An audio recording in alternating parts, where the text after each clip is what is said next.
Hello, my name is E Soup, or Ezra, or Specific Soup, or whatever you want to call me. And today we are continuing Ballad of Sword and Wine, Volume 7. We're officially past the halfway point, and this volume has been epic from start to finish. And last time I think we lost somebody. I think we lost Yin Chang. And there was a big ambush attack, and it's still nonetheless, even losing someone, it wasn't quite as bleak as it seemed like it was going to be earlier in the stream last stream, so that's good at least, because it always seems like they're up against something impossible, and then something turns around. And I was very worried for a lot of the characters last time. And then again, everything was okay except for, for Yin Chang. But I don't know, because it always feels like the other shoe is going to drop at any moment. Hello, Blue. Hi, Sakine. Hi, Vase. Oh no, Blue, you said I can still smell his toes. Well, he will be remembered, including for not bathing enough. Yeah. So how is everyone feeling? Because I am, again, excited and nervous about what is to come. And as we go through this volume, I'm constantly aware of, or constantly thinking, oh, we're gonna end on a cliffhanger, we're gonna end on a cliffhanger. Last time, I wouldn't really call the end of last stream a cliffhanger, more of just it's like a character death just happened, and we ended right there, so we didn't get, that immediate sort of, not resolution. I don't know the right word, but it was just sort of it was a difficult place to end, but it wasn't really a cliffhanger. But I'm constantly worried, cliffhanger is gonna happen. Hopefully it doesn't happen at the end of this volume. But at the very least, at the end of a stream on a Wednesday, it's a constant threat. And, I was thinking, do I have any predictions for this stream? Or anything that might happen? And honestly, no. I don't know, because, last stream I was just oh, this is happening. And I've long since, I feel lost my ability to make any predictions for this book. So we're just kind of, Volume 7 has just been we're going with the flow because there's nowhere else to go. Because things are just crazy, and that's it. So, with that, I'm gonna get started. And, oh, Blue, you're gonna quietly laugh and reread her while you check where we end today. Oh yeah, I didn't say, what chapters we're reading today.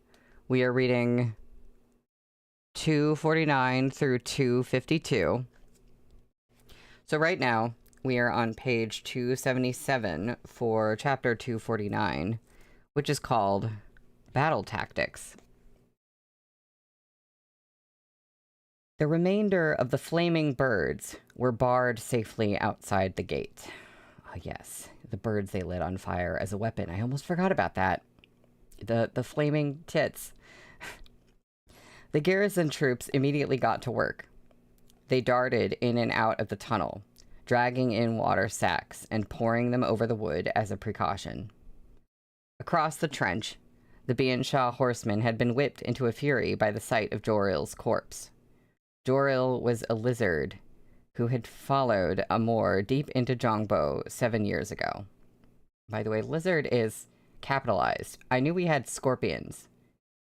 Did we know that we had lizards? His presence here was a gift from Amor to Hasen.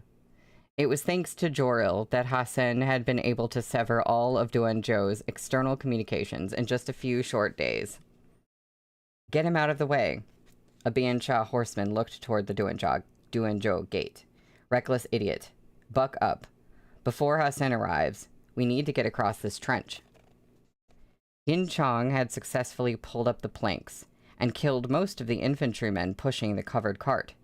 His quick thinking had given the Biansha horsemen new anxiety as they faced the trench and given the garrison troops inside the city a chance to catch their breath. But the trench before Duanzhou's gate was not yet a proper moat. The square bricks on the ends of the trench, in order to allow them to connect to the undug north and south sides, had not been solidly embedded. This trench couldn't stay filled for long. The sluice gates had been opened, and the water in the cisterns had been emptied out. Hi, Wolf. Good to see you here. But even if the trench had been complete, the Biansha horsemen would have soon thought of a way to cross it. Before dark, the Biansha horsemen would surely storm the east gate. Prepare the heavy stones. Shen Zichuan turned to Chao Tianya. Push the mounted crossbow up the wall. The garrison troops at the foot of the wall worked as one to push the mounted crossbow up along a wide passageway. The Biansha horsemen's single-branch cannons kept up their onslaught. The heavy rocks had already smashed an opening in the east wall. Broken bricks littered the ground along with clumps of clay and mud. Wait, lost my place, sorry. I'm... Blue, are you... I just saw in the chat, Wolf, I'm sorry the anxiety is killing you. But wait, so you have not read any of this volume? Well, I hope you don't mind spoilers if you get spoiled. Yeah, Blue, you're screaming at Wolf, that's what's happening. Okay, I see. The garrison... No, wait. Yeah, broken bricks littered the ground along with clumps of clay and mud. A few of the battlements had completely collapsed. The garrison troops covered their heads and dodged debris as they braced their backs against the mounted crossbow to keep it from sliding down. But it was no use. The men's heels scraped against the ground as the weight of the crossbow dragged them back down the incline. It's too heavy. As Chao Tianya leapt over the stairs to help, he spotted a man in commoner's clothes approaching. The man widened his stance and braced both palms against the bottom of the crossbow. Jigong, his white hair dark with dust, bellowed, in a deep voice, "Heave!" The soldiers immediately felt the weight on their backs lighten. Veins throbbed at Jigong's temples. He took one step after another, slowly pushing the mounted crossbow up the slope. By the time the large machine was in position, both of Jigong's arms were trembling, and his back was drenched in sweat. By now it was mid-morning, and the sun hung high in the sky. Soldiers ran everywhere, their faces smeared with a mixture of sweat and the ever-present dust, which clogged their mouths and noses and made them choke. They didn't dare recklessly shoot from the battlements, lest the enemy troops trick them into depleting their inventory. They would need all their arrows for the Biansha horsemen's next charge. The same went for the mounted crossbow. This killing weapon could not be activated rashly. They needed it to strike a single, lethal blow, just as Yin Chong had killed Joril. It had to hurt. Split the garrison troops into 3 squadrons to defend the 3 gates. The embroidered uniformed cavalry will await orders at the east gate. Shen Zichuan raised the hand with avalanche tied to it, and used his knuckles to wipe sweat from his cheek. How did I almost forget? I almost forgot that he did that. And the whole time, I've been screaming at Shen Zichuan, like, please, stop hurting yourself like this. And yet, we must secure the remaining 3 gates before nightfall. Duanzhou's granaries were full to bursting. If the Biansha horsemen wanted to lay siege to the city, it would take at least a month to deplete Duanzhou's food supplies and wear the city down. But Hassan wanted a quick battle. He wouldn't opt for a long siege. The Biansha horsemen had been attacking relentlessly since last night. If they reached an impasse at the east gate, they'd circle around to the other 3 gates and try those, the same way they had snuck up on the west gate. Shen Zichuan had lowered the auxiliary gates in the north, west, and south, but this was not a long-term solution. The Biansha horsemen had siege weapons. Their carts, equipped with thick, sturdy battering rams, could break down the iron city gates, followed by the wooden auxiliary gates, with only a little effort, and the Biansha horsemen would enter the city unobstructed. Oil and rocks. Shen Zichuan listed the supplies that needed replenishing. Take apart the collapsed watchtowers. Have the garrison troops at the other 3 gates take whatever they can use to the top of the walls. When they catch sight of the enemy, they're to sound the horn and throw down bricks and rubble to obstruct them. He had to think of a way to get out of the city.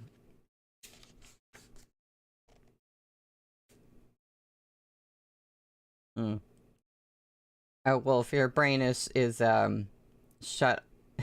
You have shut off your brain, so you won't really register any spoilers. That's good.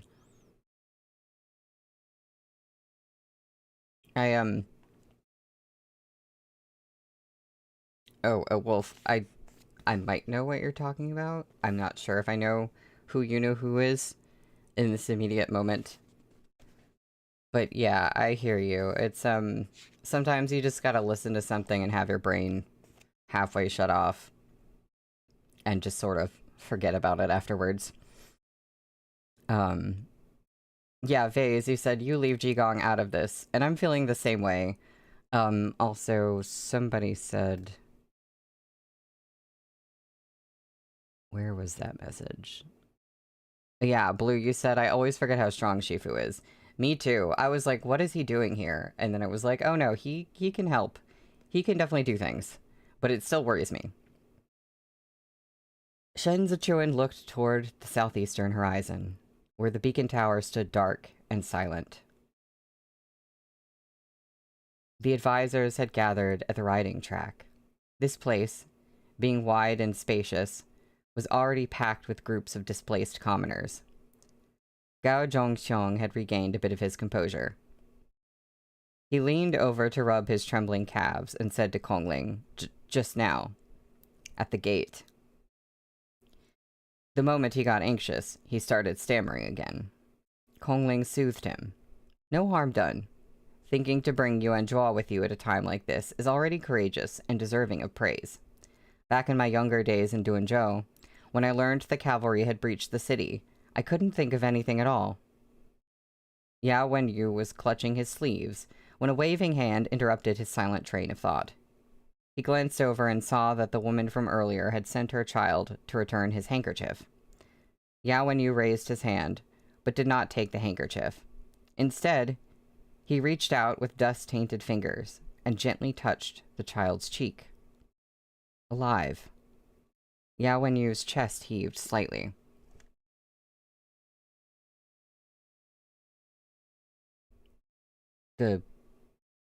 So, returning the handkerchief, is that, like, Chao Tianya giving a signal that he's alive? Is that what that means? The dense sound of 1,000 footsteps rumbled beside the riding track as garrison troops ran past on their way to the walls. Deliver bows and arrows to the west gate. The deputy general in the lead sheathed his blade, freeing his hands to move equipment. Leave the collapsed watchtower to us. There's not enough, the soldier at the top of the wall answered. Only one tower collapsed. It's not enough. Duanzhou was well stocked with defensive weapons, but the armory had already been emptied to support the east gate. The remaining gates had to pick from what was left to share. between them.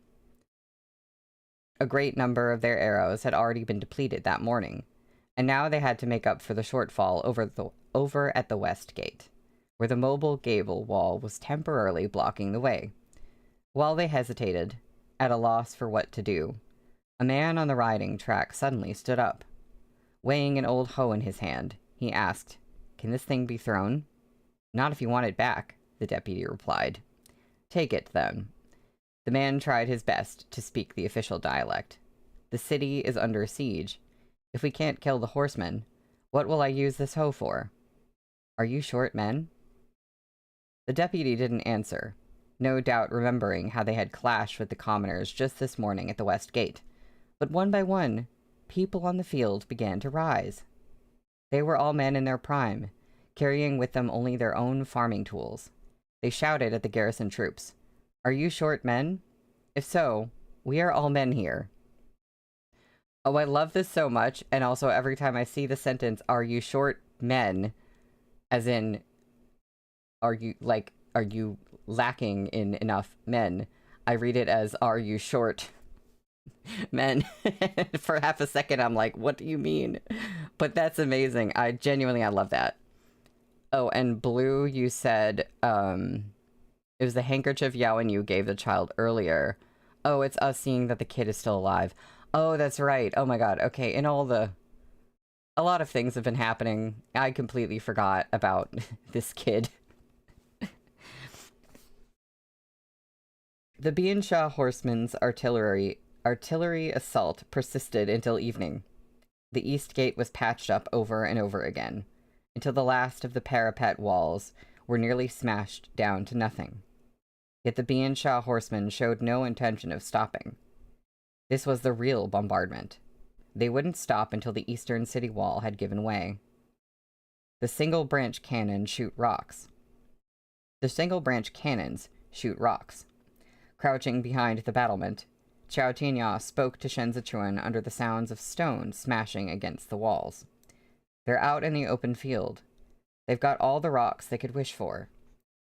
If this keeps up for another 2 days, then even if the Bien Shah horsemen don't cross the trench, the city wall will collapse. Hi, Nina.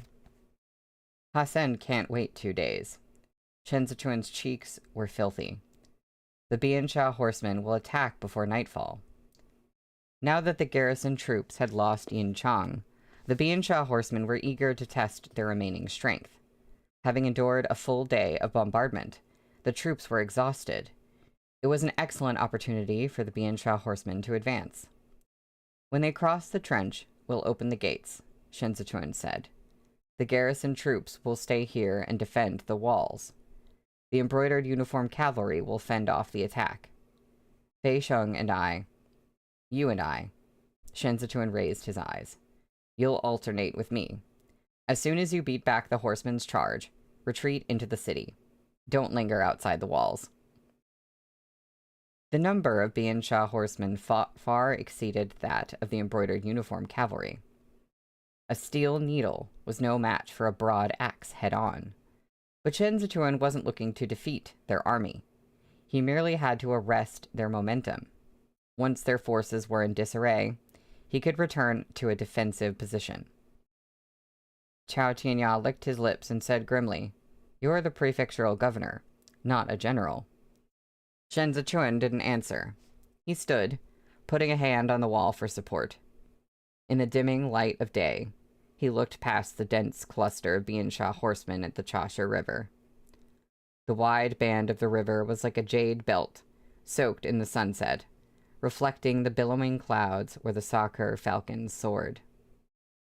A ruthless edge glinted in Shen Zichuan's eyes. "I'm the governor of Zhongbo."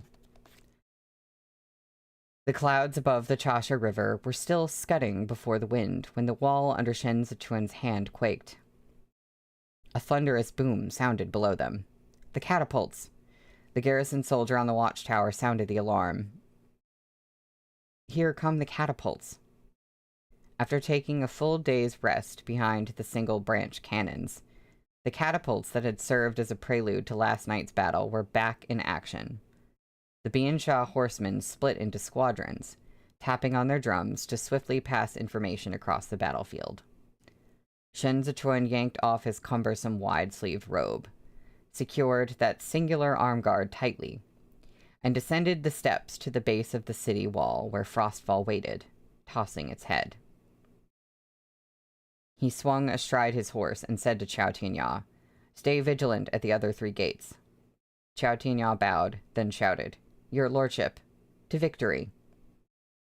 Shen Zichuan tugged at the reins and turned the horse around, steering it toward the gate tunnel. His lovely visage was streaked with blood and sweat. Only his eyes remained bright. Behind him, the embroidered uniformed cavalry steadied their breathing. They, too, wanted to end this battle quickly. A war steed shifted as Fei Sheng climbed into the saddle and pulled the hilt of his Xiaochun saber in front of him, his bloodshot eyes fixed on Shen Zichuan. "I am your lordship's guard." He paused, then drew his blade and raised his voice. "We are your lordship's shields." Shen Zichuan gave him a small nod, and Frostfall trotted into the arched gateway tunnel. In the brief moment of silence as he faced the gate and waited for it to open, he proclaimed, "I live and die with all of you." Okay, but don't be saying that. Oh, but yes, you're right. Blue, irrefutable proof that he is not Shen Wei. Right. Yeah, it's the opposite. What he's doing is all the opposite of what Shen Wei did when he was in this position.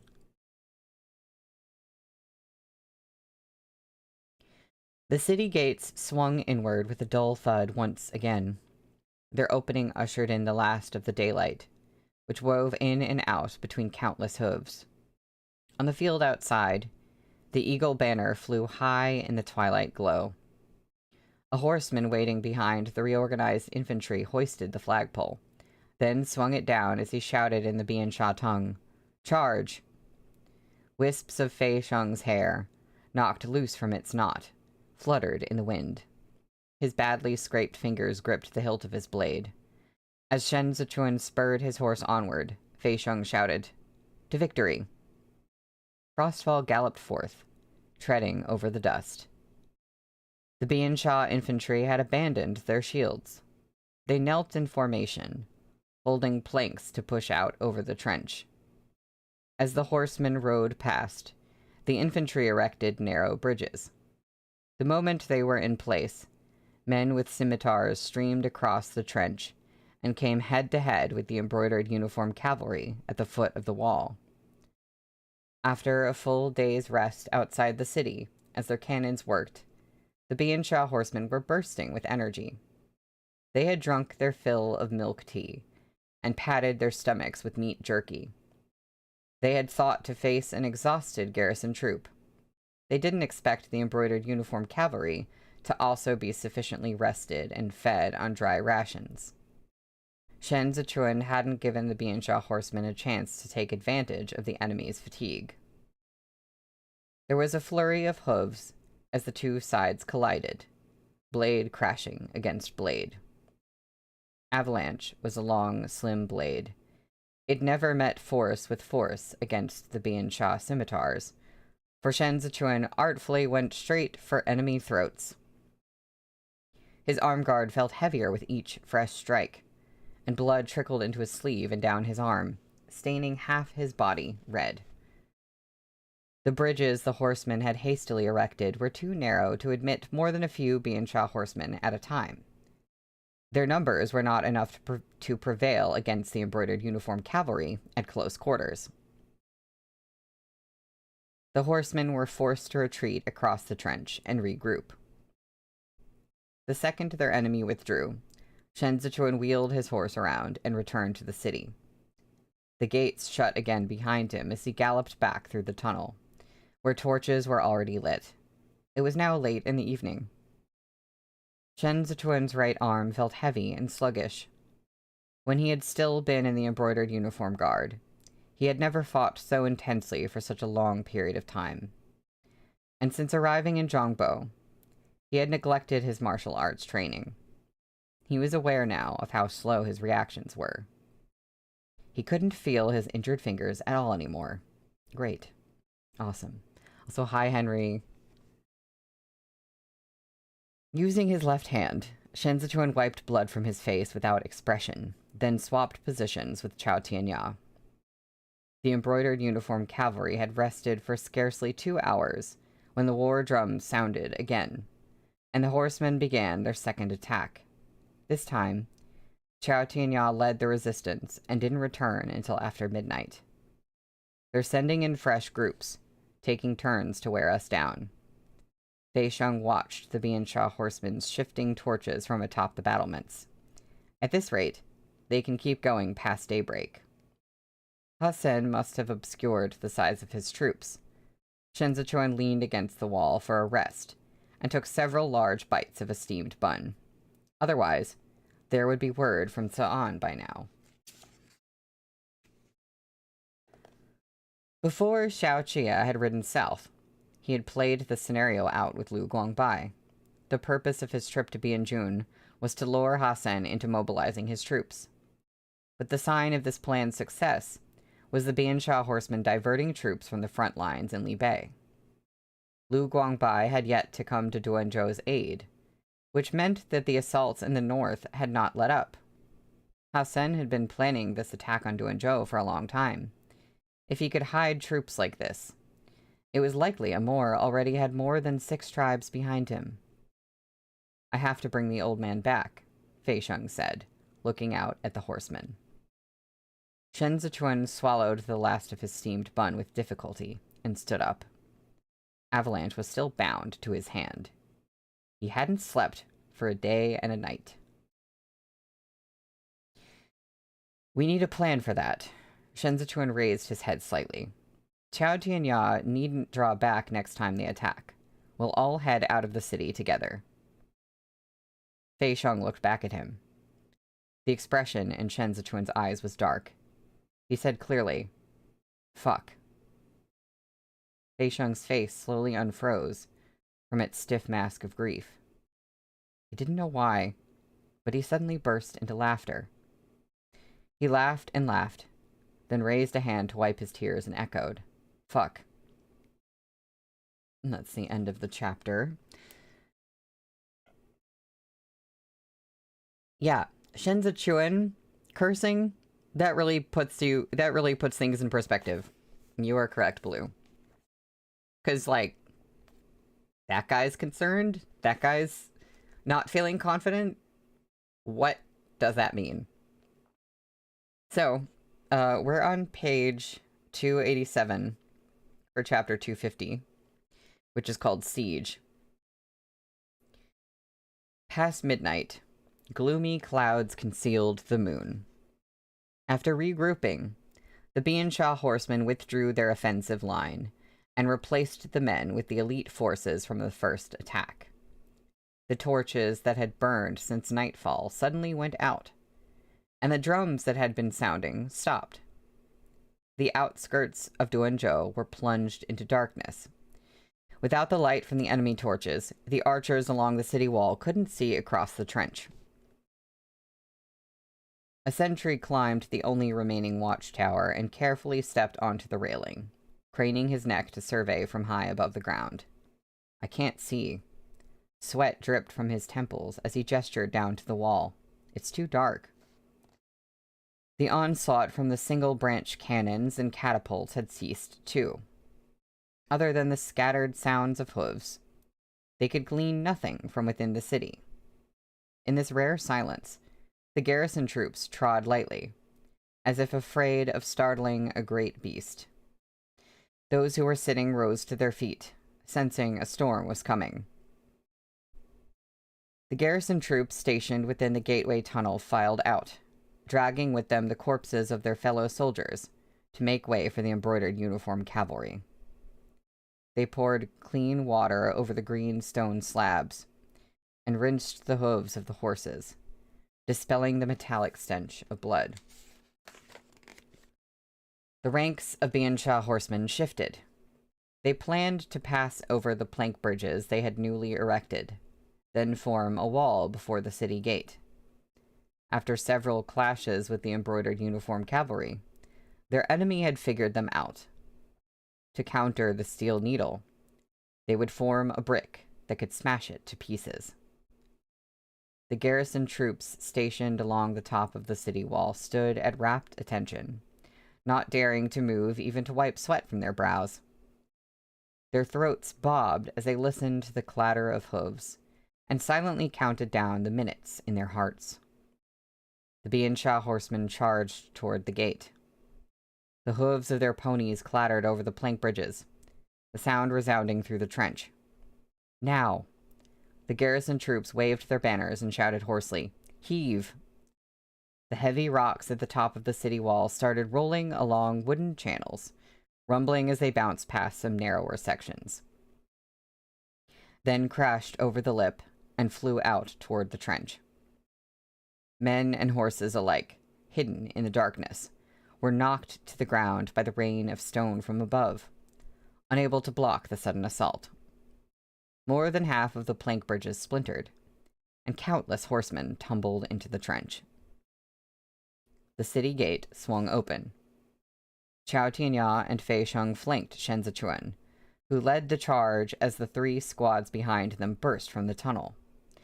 The Biansha horsemen's formation had fallen into disarray under the hail of stone, and the embroidered uniformed cavalry attacked wherever they saw an opening, tearing the Biansha horsemen's squadron into pieces, starting from the trench. Oh, bye, Wolf. Glad you could come visit for a little bit.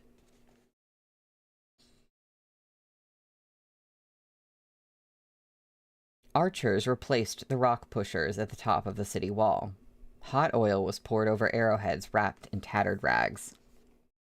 The instant the rags ignited, the soldiers loosed the arrows. The Biansha horsemen no longer had the cover of the infantry's cart, nor the protection of armor. The moment the flaming arrows brushed their clothing, they began to burn. In a blink, the trench was aglow with firelight. Fei Sheng had already led the right flank to charge across the trench over the enemy's plank bridges. He bent low over his horse's neck in the night wind, and lashed his mount to greater speed. As he passed Yin Chang's body, he leaned down to snatch the old man's blade. As soon as the hilt was firmly in his hand, he turned aside to rub his face hard against his shoulder, then thrust the blade into the empty sheath on his back. Squinting against the gale, Fei Sheng turned his horse's head and galloped for the beacon tower in the southeast. Even in the dark, the Biansha horsemen spotted a group of cavalrymen breaking off from the rest. Before their riders could close the gap, Shen Zichuan crossed the trench and had them by the throat. The center and left flanks of the embroidered uniformed cavalry were here to cover Fei Sheng's escape. They gave the enemy no opportunity to follow. Setting their backs to the burning trench, they fought under the rain of arrows. The scattered Biansha horsemen speedily regrouped, but the embroidered uniformed cavalry was just as quick. Neither held an advantage over the other in the quality of their mounts. The only difference was in the speed of their blades. Chao Tianya's face was barely discernible beneath the blood spatter. He wiped his blade on his sleeve, and whistled as he rode behind Shen Zichuan. "Say, your lordship," Chao Tianya finished cleaning his sword and gestured to himself with it. "What do you think of this loyal blade?" "As fast as avalanche," Shen Zichuan said between bursts of sparks in the dark night. Chao Tianya's tattered sleeve was drawn back, exposing his bare arm. He didn't even bother with arm guards. He was like a blade without a sheath. He turned and said ambiguously, "Don't go saying that to Yuan Zhuo. What a huge misunderstanding that'd be. I'm not fast where it counts." "Then I'm..." Shen Zichuan flipped his wrist and blocked the strike from a scimitar behind Chao Tianya. Blood splashed Chao Tianya's face. Wait, hold on, sorry. I think I just registered what he's saying. Then Shen Zichuan flipped his wrist and blocked the strike from a scimitar behind Chao Tianya. Blood splashed Chao Tianya's face as steel shrieked in his ear. Calmly, Shen Zichuan finished. "So very happy for Yuan Zhuo." The embroidered uniformed cavalry behind them reformed, and Shen Zichuan fell silent, letting Avalanche hang limp at his side. He turned Frostfall to face the Biansha horseman's single-branch cannon, then broke into a gallop.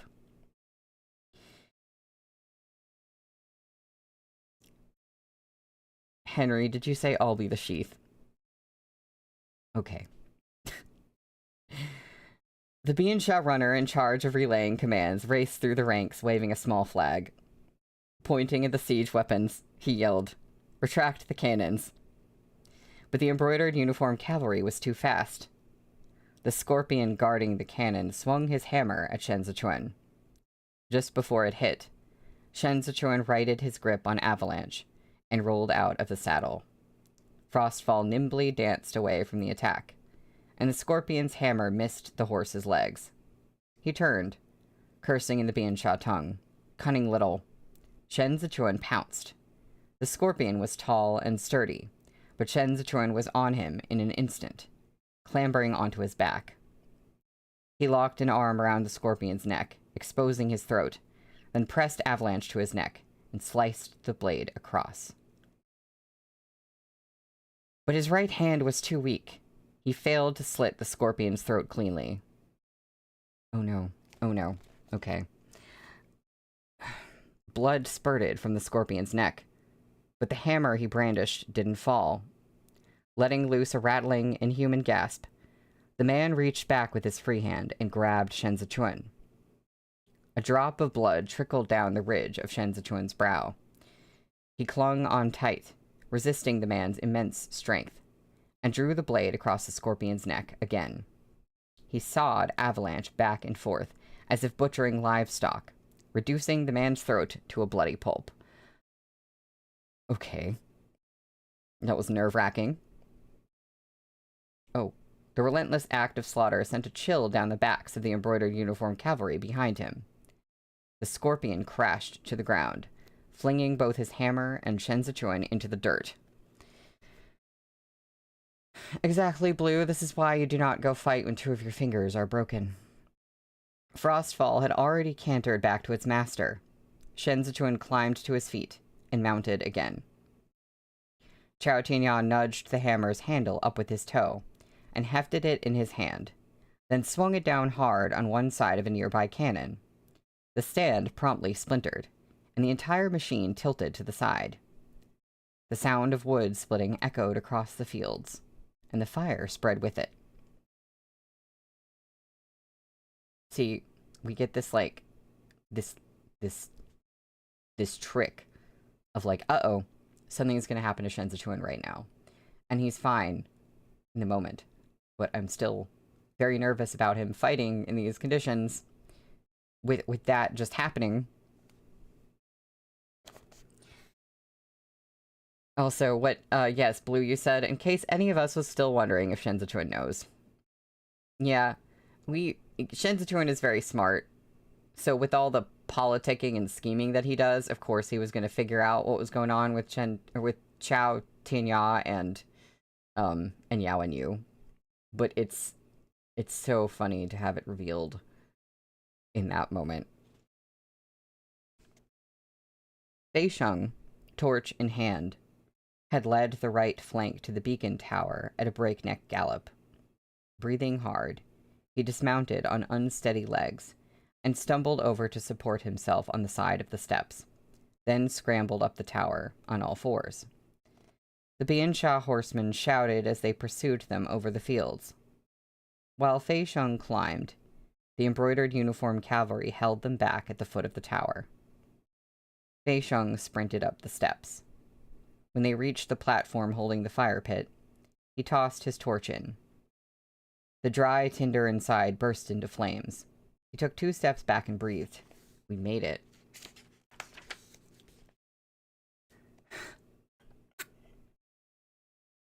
Far away, on Duanzhou's city wall, the garrison troops cried aloud and shouted across the field of battle. "It's lit!" Frostfall danced back, and Shen Zichuan ordered, "Retreat!" Atop the beacon tower, the flame blazed. Just a few more minutes, and the beacon towers to the east should start lighting up one after another. Fei Sheng pressed a hand to his chest and felt his eyes grow hot. But before he could wipe them, a sudden gust of wind scattered ash and dust everywhere. Oh, great. The sky that had been overcast for half the night rumbled ominously, and a few warning drops pattered down. Before the people in Duanzhou could erupt in cheers, The clouds unleashed a torrential downpour, splashing cold water all over Fei Sheng's face. It was raining. The flames in the beacon tower were like delicate flowers swaying in the storm winds, their heads pressed down by the pounding of the water. Gradually, the fire shrank. Fei Sheng lunged toward the platform. Holding his hands up to shield the fire from the rain, he raged, "Curse heaven for a dog!" No doubt Duanzhou was due for a bout of rain after several days of clear skies. The rain came down in sheets. The trench at the east gate wouldn't lack for water, but it would be near impossible to light the beacon tower again. Come on, light up. Screw you. Fei Sheng struck his flint over and over, but the sudden cloudburst was too heavy, and both his hands were already soaking wet. He couldn't get a spark. Well, why does the beacon tower not have a roof? I'm imagining it like it does have a roof, but when it's raining really hard and when it's windy, the rain will, like, come in sideways. But also, maybe it doesn't have a roof, but I'm like, that would be weird.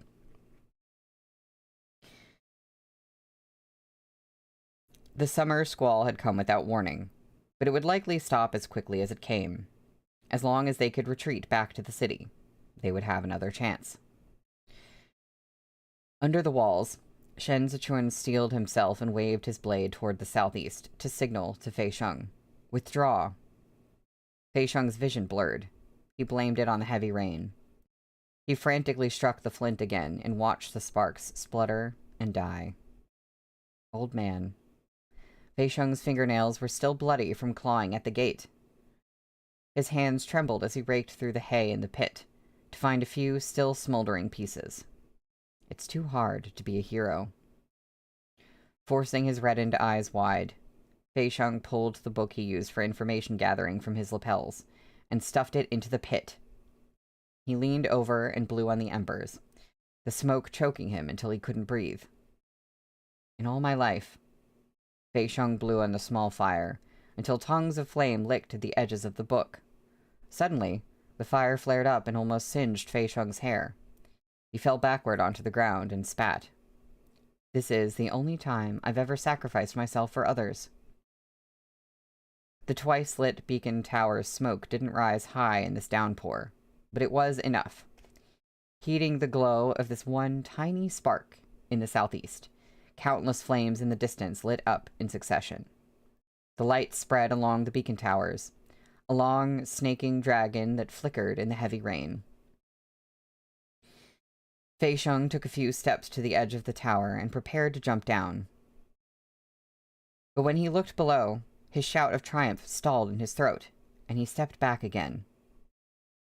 The flood of Biansha horsemen had surrounded the beacon tower on all sides. Oh, great. Oh, great. Okay. Okay. The right flank of the embroidered uniformed cavalry was as slender as a stalk of wheat in the face of the storm. Fei Sheng's clothes were already drenched. He flipped his Shochun saber in his hand, its blade chipped from the fighting, and said, as if to the rain, I told you a long time ago, heroes don't come to good ends. The rain roared down on Fei Sheng, as if it were arguing back. The water washed away the blood on his face. He tossed his Shochun saber aside. Stepping up to the edge of the beacon tower, he drew Yin Chong's blade and shouted in the direction of Duanzhou, Your lordship. His chest heaved. Erect a stone tablet for me. Engrave it with the words, Loyal and courageous, Old Fei the 10th. I want to face the Chasha River with the old man, and stand guard over Duanzhou for you, for 10,000 years. Shen Zichuan spurred his horse on. Rainwater splashed across his eyes. Duanzhou. Zhongbo. He was no longer the frigid wind coursing through the land. There were countless figures behind him. A heavy weight lay upon his shoulders, dragging the Shen Zichuan who had once drifted through the world firmly back to the ground. He stepped solidly on this expanse of land. He couldn't. The governor lifted his head high under the torrential rain and roared, Break through their lines! Fei Sheng leapt down from the beacon tower, broke his fall with a roll, and jumped to his feet. Wielding Yin Chong's blade, he hacked at the knees of the nearest Biansha ponies and charged forward in a spray of sludge and rain. The Biansha horsemen swarmed like a colony of ants, scattering the right flank of the embroidered uniform cavalry. The glint of avalanche cut through the rain. Hooves trampled corpses underfoot to break out of the enemy encirclement toward the southeast. Fei Sheng blocked a swinging scimitar with his saber, skidding backward from the force. Suddenly, the sound of an explosion reverberated through the torrential rain. Fei Sheng toppled backward and collapsed into the mud. He nearly wept with joy as he swiped water off his face. Reinforcements! More explosions echoed from the south side of Duanzhou. Hua Lingyun blasted a path through the Biansha horsemen with his squad of musket-wielding embroidered uniform cavalry. He reloaded his weapon and plunged into the ranks of the horsemen, shooting in all directions, without even pausing to flick the rainwater out of his eyes. Behind him, Tantai Hu could no longer hold himself back. He drew his blade and thundered, "Motherfucking Biansha Baldies, your granddaddy Hu is home." The vanguard of the Duanzhou garrison troops had come.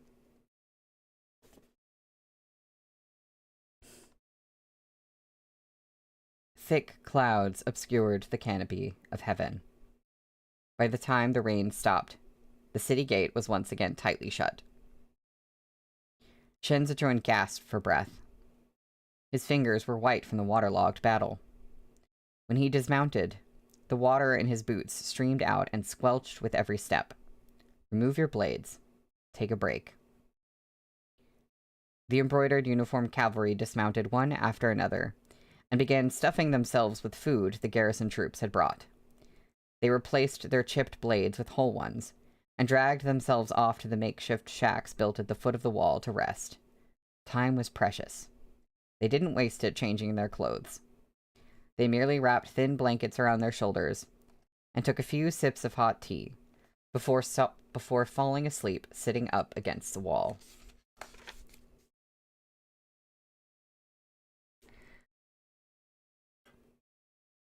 Wait, Blue, your ship, remind me what your ship is again. Is it...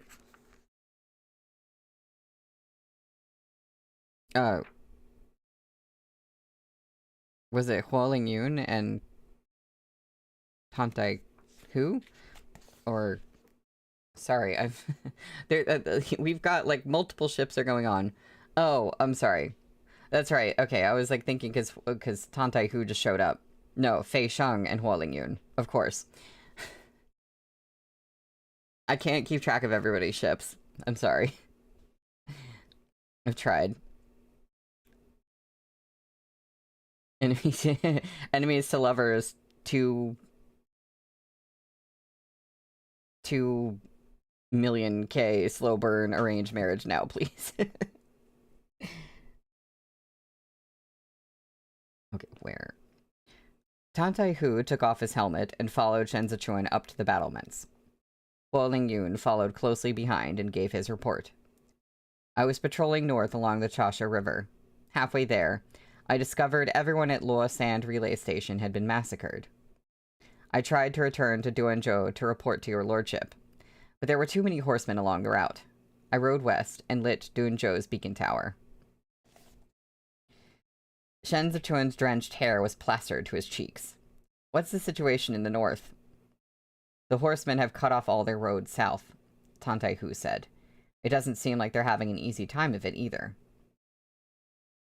They reached the top of the city wall and sat on the ground behind the few intact battlements. A rudimentary shed had been erected here, so it was dry at the very least. Shen Zichuan spread open a military map, then unclasped the agate earring on his right ear. So dirty now it resembled a clump of mud, then tucked it into his lapels. He looked down at the map for a moment. Thanks to the rain, there's mud everywhere outside the gates. The Biansha horsemen's equipment is going to get bogged down. They won't make any rash attacks before the rain stops. But they won't wait long either. Chao Tianyao pointed at Duanzhou. They know more reinforcements from Duanzhou are coming. The garrison troops are all infantry, Tantai Hu said. They've got to march the whole way. It will take another day for the majority of the troops to arrive. He touched the scar on his eye. My vanguard squad only has 2,000 men. Fei Sheng was lying flat on the ground, hugging Yin Chong's blade to his chest. He had no strength left to wail. He rasped. The beacon tower in the southeast has been lit. We just need to get through tomorrow night. The Biansha horsemen are fast, Huo Lingyun cut in. If Ha Sen wants to intercept the reinforcements from Dunzhou, he'll make it in time if he sends his troop around our south now. We can't count on them reaching us tomorrow night. Ha Sen's greatest advantage lay in his understanding of Zhongbo's terrain. Unlike the embroidered uniform cavalry, the Dunzhou garrison troops had to run on 2 legs. If the Biansha horsemen intercepted them, they would be stalled west of the city, killing the last hope of Duanzhou. We have to hold out until reinforcements from Bianjun arrive. Huo Lingyun traced his finger along the road from the Bianjun commandery to Duanzhou. Arya said it before he rode south. As soon as Ha Sen moves, Marshal Qi will circle around to Gedal to attack him from behind. No matter what, Ha Sen can't afford to linger in Duanzhou. The city walls are sturdy, and food is plentiful. At the very least, we can defend the city for 2 more days. 2 more days. Everyone's hearts sank. Chao Tinya turned and peered over the wall. A battle to the death, huh? Gloom shrouded the sky. The Chasha River, which even in the downpour had seemed magnificent, now dully reflected the clouds, like a length of tattered cotton. The stones of the city walls were darker after the rain. The garrison troops continued to clean up the battlefield in front of the city gate. It didn't matter which side the soldiers had fought on. As corpses, they were all stacked together. Each face was as pale as the next, lying in the mire like lush grass that had withered from drought. Shen Zichuan descended the stairs alone and found a water vat to wash his face. He braced himself against the edge of the cistern and looked at his right hand. When he dipped it into the clear water, the blood stains on the handkerchief blossomed and dissolved. Aya's handkerchief was dirty. Shen Zichuan untied the blue handkerchief. His 2 injured fingers were swollen from the tight binding. He sat down, then wrung the handkerchief out and laid it out to dry on his knees. He tilted his head back and looked up at the sky. The wind grazed the tree beside him, scattering fallen leaves over the ground. Leaning against the cistern, Shen Zichuan fell asleep. Yeah, that corpses line, that was really it, huh? Yeah. Ha Sen scooped river water into his hands and scrubbed his face with it as he turned east in a silent farewell. A string of heads lay at his feet, and his scimitar was dyed red. His bare wrists extended from new leather armor. The sleeve pocket within contained a chi-tea flower given to him by Dorlin. A wise man cupped more river water in his hands and poured it in a trickle over Ha Sen's head. May the gods bless and protect the heroic eagle of the Hanma tribe. Ha Sen lifted his dripping face and looked at the old man. Will I win? The wise man leaned over and stroked Ha Sen's brow, his murky eyes seeming to contain the river itself. He appeared even older than the Chasha River was. His wisdom was not something a mere learned man like Bayim could match. He knelt, cupped Ha Sen's face, and answered slowly. You're already standing where we've never stood before. A wolf guards the path before me, Ha Sen said. I killed his father. The king of wolves killed your brothers and sisters. The wise one's aged face was like the barren sand dunes in the desert. The compassion bestowed by the heavenly god Chi-Ti is accompanied by pain. He took away our grasslands and our blue sky. It's long since been our lot, to fight to the bitter end. Water dripped down Hassan's chin. After a moment of silence, he said in a quiet voice, "I will win." Oh no, Vase. Don't manifest that. I've been wondering that, though, all the same. Shen Zichuan was jolted awake by the sound of boulders striking the walls, and the cacophony of running footsteps. The instant he opened his eyes, he shivered. He swiftly retied the handkerchief around his hand, and rose to his feet. "Light the torches," he called. Around him, torches were lit in a flash. Shen Zichuan climbed the stairs to the top of the city wall. There are Biansha horsemen still crossing the river. Fei Sheng gazed out into the distance. "They're riding this way." Shen Zichuan drank the ginger soup Chao Tinya handed him. "Hassan is coming." The Biansha horsemen have split into three. Cold sweat broke out on Fei Sheng's back. "This is bad. They're going to attack from 3 sides." The Biansha horsemen were like a falcon spreading its wings. The center converged into a solid mass of soldiers and horses. Their numbers now far exceeded those in the daytime. Meanwhile, the 2 flanks bore torches as they split off and sped around the city. "Notify the south and north gates." Shen Zichuan smashed the bowl on the ground and raised his voice. "Be on guard. We defend to the death." Before the words were fully out of his mouth, half the battlement beside him collapsed with a stunning crash. The embroidered uniformed cavalry and the garrison troops sprinted toward their positions, while archers hoisted their bows and nocked their arrows.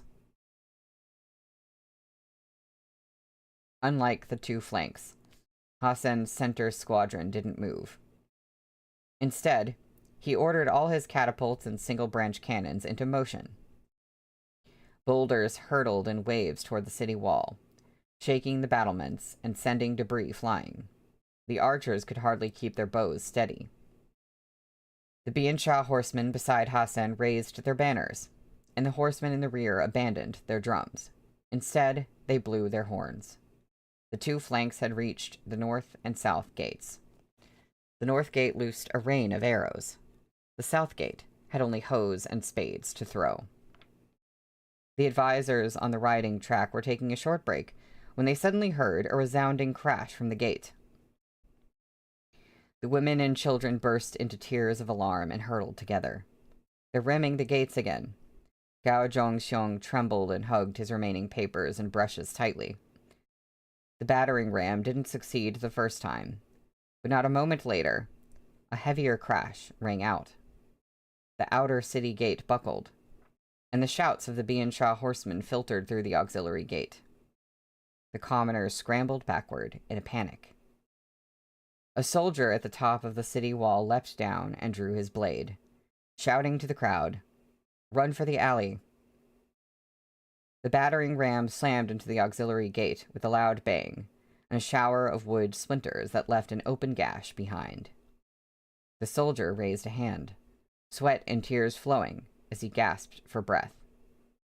As the battering ram sent the lower half of the wooden gate flying, he took the lead and broke into a run, brandishing his blade. "Charge!" Kong Ling pushed the wheelchair this time, as the advisors followed the commoners flooding toward the residential areas. The garrison troops were no match for the horsemen's assault. Scimitars scythed across the garrison troops' throats, as though reaping stalks of rice. The pounding of hooves melded into a continuous roar as they charged into the fleeing crowd. The advisors had reached the mouth of an alley choked with commoners.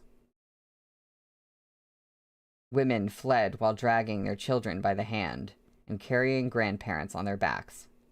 All the strong young men had taken their places before the splintered wooden gate, and the citizens who remained were totally powerless to fight back.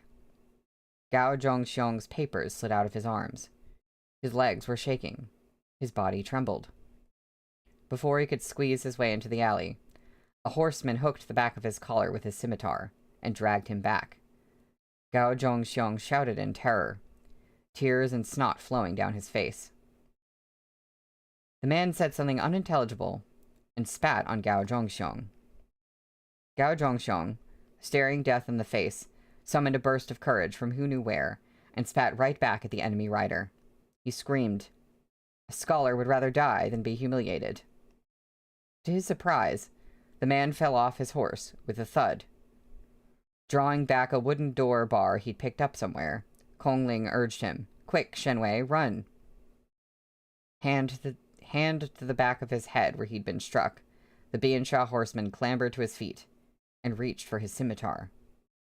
Gao Zhongxiong had already run a few steps, but when he saw Kongling falling behind, he yanked out the cloth bundle under his arm containing his brushes and inkstone, and slammed it on the pate of the soldier, who was caught off guard and sent back to the ground. Clinging to his makeshift weapon, Kongling bunched the hem of his robe into his hand, and pushed Gao Zhongxiong into a run. The two of them raced into the alley. Gao Zhongxiong glanced back toward his abandoned bundle. That inkstone was really expensive. Oh yeah, you're like, what is Shenwei doing here?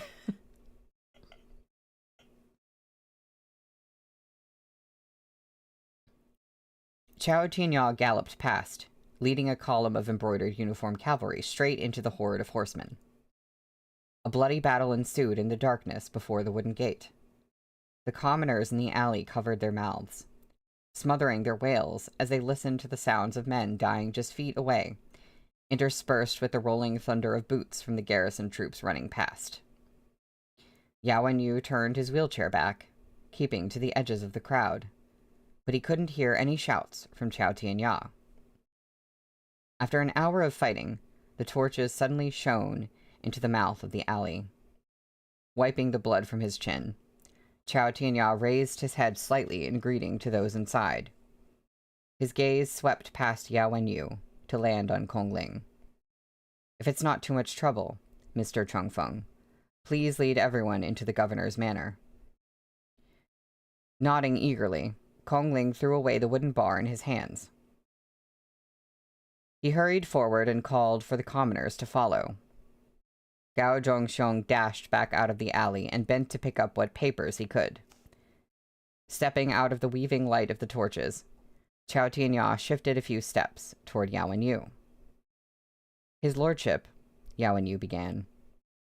The wheelchair bumped lightly against the wall. Yuan Zhuo grabbed the armrest with one hand to brace himself, as Chao Tianya cupped his cheeks and crowded him into a gloomy corner for a kiss. "Hello." I was looking, there's like a break, there's a page break, and I was like, what is about to happen? Because I thought something bad was happening. Okay. And crowded him into a gloomy corner for a kiss. This kiss was not at all gentle. It blazed with hot desire beneath the tang of blood. Chao Tianya released him and swiped a smear of blood from Yuan Zhuo's chin with the finger.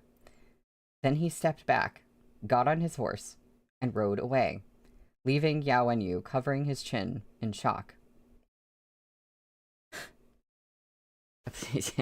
Blue, please get a room already, for fuck's sake. Right.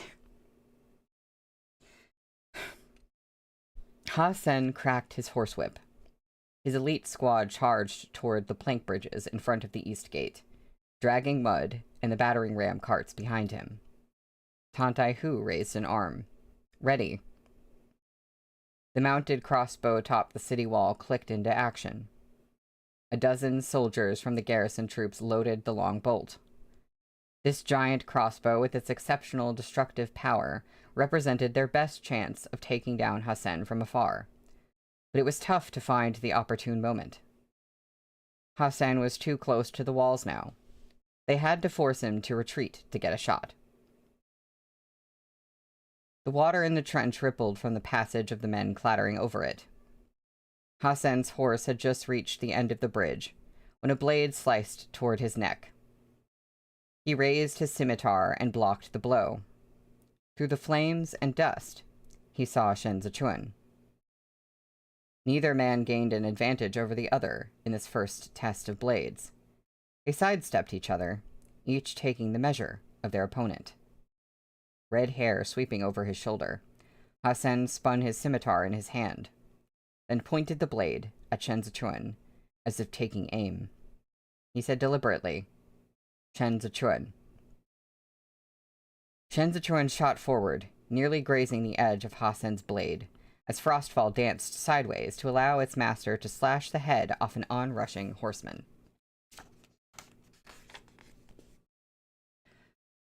Hasen was instantly reminded of Xiao Qie, who had sent Aqi's severed head back with Bayim. It was an act of humiliation, the same as when he had taken away Xiao Fengshu's head. Both sides had everything at stake tonight. Steel blades crashed against each other.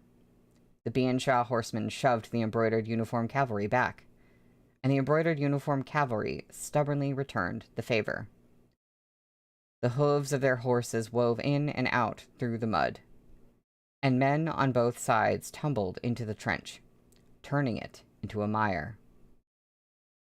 The garrison troops on the wall shoved the remaining rocks down, but for every horseman who was knocked off his mount, another rode forward to replace him. It was as if their numbers were endless, no matter how many they killed. In the middle of the field, Shen Zichuan circled Hasen. Shen Zichuan was different from any opponent Hasen had encountered thus far. He kept his wits about him even in the face of such a relentless assault. Perhaps he was not as strong as Hasen, but he made up for it with cunning. Hasen's blunt force attacks felt like blades cutting through water, leaving him with an elusive sense of powerlessness. This was the thorniest enemy he had yet faced. Hasen sheathed his scimitar and drew his pike dagger. Oil poured down from the top of the city wall, and flames roared up in its wake. Hasen sprang into action, arresting Avalanche's next diagonal slash with his pike dagger. His battle steed surged forward, ramming Frostfall and its rider back toward the city gate with brute force. Forward charge! Shen Zichuan nearly dropped Avalanche. The hilt pressed against his ruined fingers so hard they contorted beneath the handkerchief. It didn't matter. Shen Zichuan couldn't feel them. He reversed his grip on the hilt and used his 3 good fingers to grasp it tighter, bracing the blunt edge of the blade against his forearm. Just as Yin Chong had done, he shoved the blade out with his elbow as he whirled and slashed it across Hasen's throat. Hasen ducked the blow. Tightening his hold on his pike dagger, he struck at Shen Zichuan's chest. Shen Zichuan's palm slashed down and caught hold of Hasen's wrist. But he wasn't strong enough to stop him. In that split second between life and death, he shoved Hasen's wrist down, so that the dagger merely pierced the side of his waist and not his heart. Great. Great. Okay. Cool. Your lordship, Tantai Hu, watching this unfold from the top of the wall, was so frightened his soul nearly fled his body. Satisfied with having drawn blood, Hasen attempted to pull the dagger from Shen Zichuan's side, only to find that the fingers around his wrist were like an iron shackle. Shen Zichuan's eyes were cold. He called out, "Push!" The seemingly disorganized embroidered uniform cavalry instantly formed up behind him, swarming toward Hasen's squad. We've been had. Blue, did you say? You said Aya has been telling us for ages that Hasen's real enemy is not him, but Lanzhou. I think we're seeing an example of that now. Hasen finally shook off Shen Zichuan's hold and pulled out his pike dagger, but the cavalry's battle steeds were already upon him. His entire force was slammed back, the horses in the rear sliding backward into the trench. The mounted crossbow atop the wall was already cocked, but this still wasn't enough. Shen Zichuan barked, again. Nearly all the plank bridges over the trench were broken. Men and horses splashed into the water, and the rain of fire from the top of the city wall was still pelting down. Hasen's assault had fallen apart. He reined his battle steed a few steps back. then dove out of the saddle, taking Shen Zichuan to the ground with him. Shen Zichuan splashed into the mud. He immediately rolled and leapt back to put distance between himself and Ha Sen, not even pausing to swipe the muck out of his eyes. He was filthy from head to toe. It was impossible to tell where he was bleeding. His blood melted into the layers of mud and water, masked under the surging beats of hooves. Ha Sen knew how to seize his opportunities. Within the few blows he had traded with Shen Zichuan earlier, he had seen through his enemy. This man's stamina was exhausted. He was no longer any true match for Ha Sen. Ha Sen lunged, taking advantage of the sprays of muddy water obscuring Shen Zichuan's vision to bring his dagger down. Shen Zichuan deflected with his blade, but the force of Ha Sen's strike knocked him back half a step. Before Ha Sen could regain his balance, Shen Zichuan swiped his foot out and knocked Ha Sen off his feet. Ha Sen caught himself with a hand on the ground and immediately sprang back up. The pike dagger twirled between his fingers with unusual dexterity. Shen Zichuan stepped out of its path. An avalanche and the pike dagger met again in a chorus of clangs. Thinking quickly, Tantai Hu raised his hands and bellowed, "Flame attack to cover his lordship!" Braving the boulders from the cannons, the garrison troops at the top of the wall drew their bows. As expected, Ha Sen jumped a few steps back. By the time he got a clear look at the wall, he knew he had fallen for the ruse. The Duanzhou defense was out of oil. But the distraction cost him. He felt a sudden weight on his chest, as Shen Zichuan's foot connected with his sternum. Ha Sen grabbed hold of Shen Zichuan's ankle, and the two tumbled back into the muck together.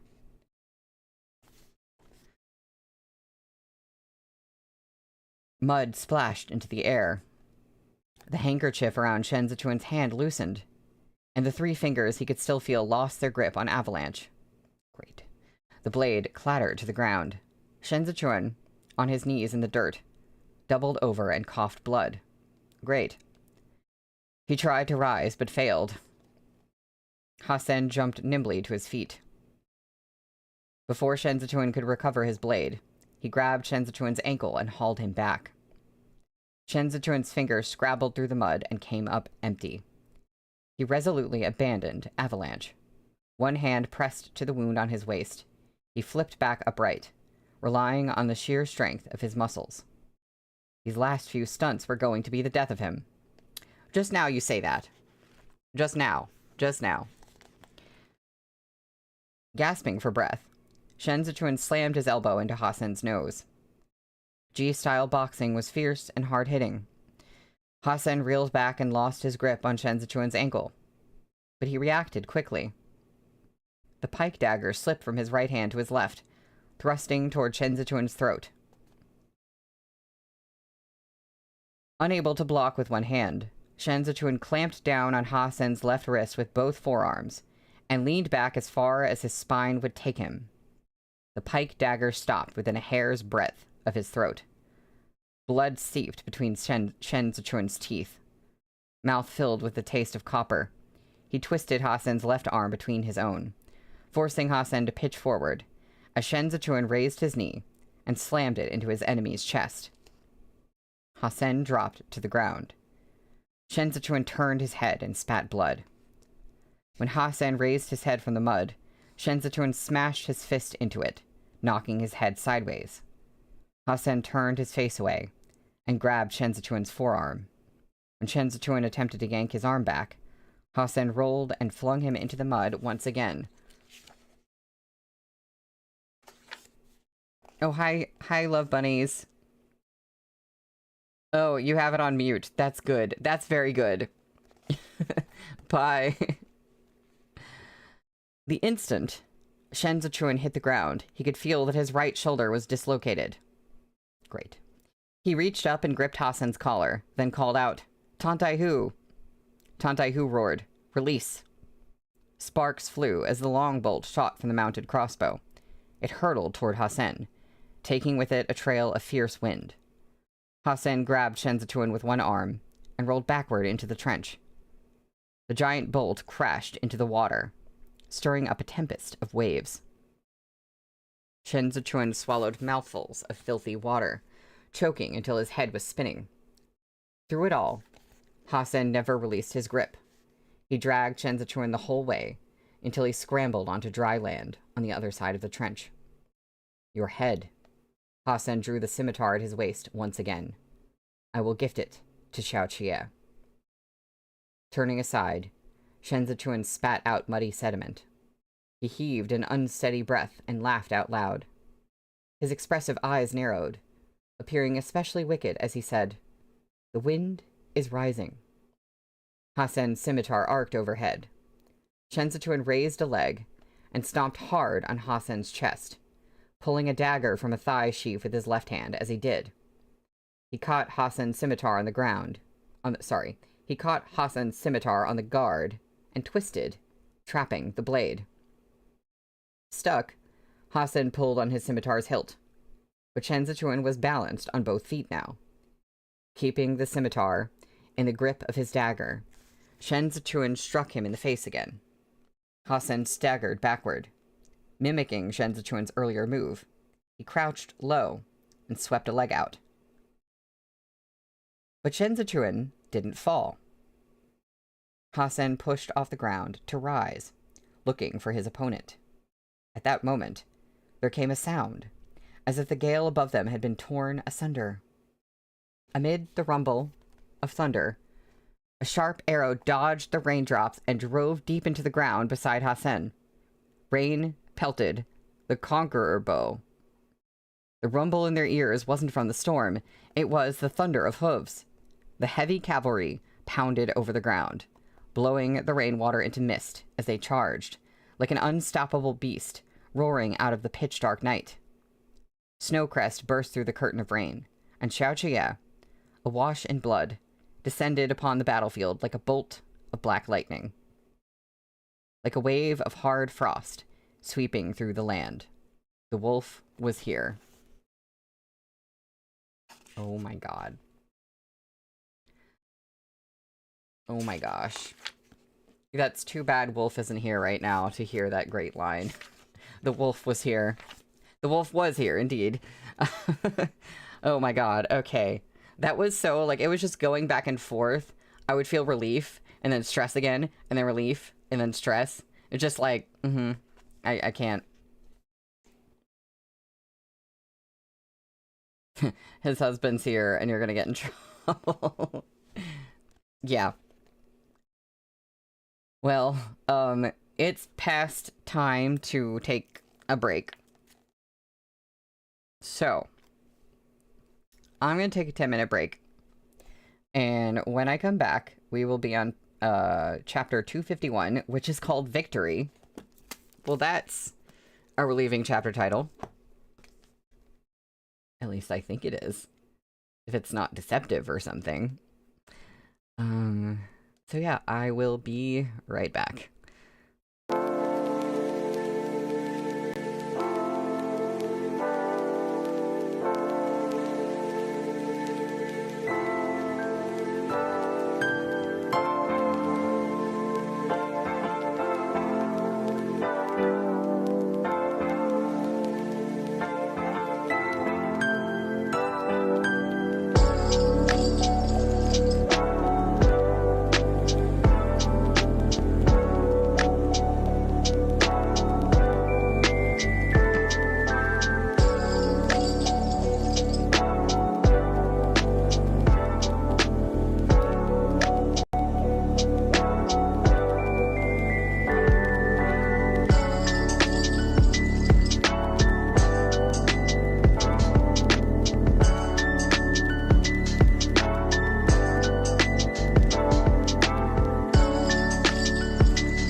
And I am back. And, whoa, that was really a chapter. That was really, like, this whole,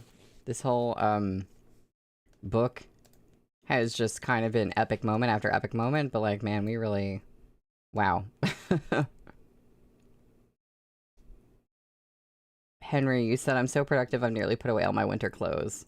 Good job, that's awesome. Reminds me I have clothes I need to be putting away. Not that I want to, or I'm necessarily going to today, but it should happen. Oh yeah, and also, yeah, Xiaoqia must be so mad. Yeah. Are we gonna have another shaving scene? Because, my god. So, we are on page 311 for chapter 251. Victory. Hasen stood up. The ground quaked beneath his feet. Turning, he saw a line of thunder clouds billowing toward him. The torrential rain washed over the armored cavalry and mixed with the mud splattered against the horses' hooves. As the pack of wolves howled and dashed across the battlefield, their enemies felt a familiar sense of danger, like a blade pressed to their throats. This was the sharp edge of the Libe armored cavalry. The moment Xiaoqia appeared on the battlefield in Zhongbo, Hasen's assault had failed. He hadn't managed to storm Duanzhou, and had lost a brave general and his elite squad to the attempt. Staying any longer would be a pointless waste of lives. He ought to withdraw his soldiers at once. Hasen's vanguard at the city gate had already turned their horses east, while the messengers behind the trench brandished the eagle banners as they ran. The snaking line of the Libe armored cavalry wound across the southeast. The scorpions began to haul their siege weapons toward the Chasha River in retreat. The city gates opened wide. Tantai Hu led the Duanzhou garrison troops, who had been fighting cautiously for 2 days, out in a charge, his blade held high. At the top of his lungs, he shouted, "Arya is here."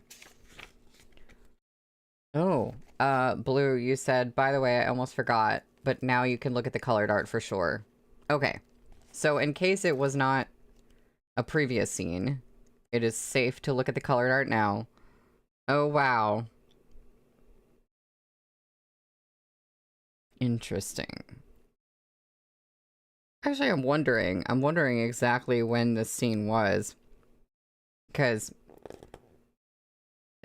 Shen Zichuan doesn't have his arm or his hand all, like, taped up to the sword. Now, I don't know if the art was being 100% accurate with that. But now I'm actually trying to figure out when this would be. But what a great interior art. Just Shen Zichuan being, like, super epic about it. God, he's so cool. Oh, it looks like it would be from when you first said it. But the fire and the spears made you doubt. Yeah. I guess it could be a potentially a couple of different scenes. Either way. Very, very beautiful. And I was about to be like, uh-oh, I lost my place, but I literally was at the top of a page. That should not be possible. Scimitar in hand, Hasan jumped onto a riderless horse. He issued a series of rapid commands in the Bian Sha tongue, ordering his elite forces to split into two and bring up the rear. They were to act as shields and obstruct the embroidered uniform cavalry and Li Bei armored cavalry in the west and southeast, buying time for the supply squad in the center to withdraw with their weapons. Your lordship. Huo Lingyun gripped his horse's reins in one hand and held Frostfall's reins in the other, as he spurred his mount over to Shen Zichuan. Shen Zichuan fished Avalanche out of the mud with his left hand. He didn't mount Frostfall, but watched as Hasan led his people southward to confront Xiao Qie. "Get ready," he said. Huo Lingyun reacted quickly. Sitting upright on his saddle, he raised an arm and shouted toward the wall, "Ready!" Hasan's swift figure was about to disappear into the heavy storm, but his red hair was far too conspicuous, like a glowing beacon in the rain. Shen Zichuan's eyes followed him, as if tracking a fleeing rabbit. Hasan seemed to sense something amid those flying raindrops. He whipped his head back in time to see Shen Zichuan gesturing toward the wall through the violent sheets of rain. The mounted crossbow at the top of the city wall released its second bolt. The massive arrow resembled an ox cart rampaging through the air.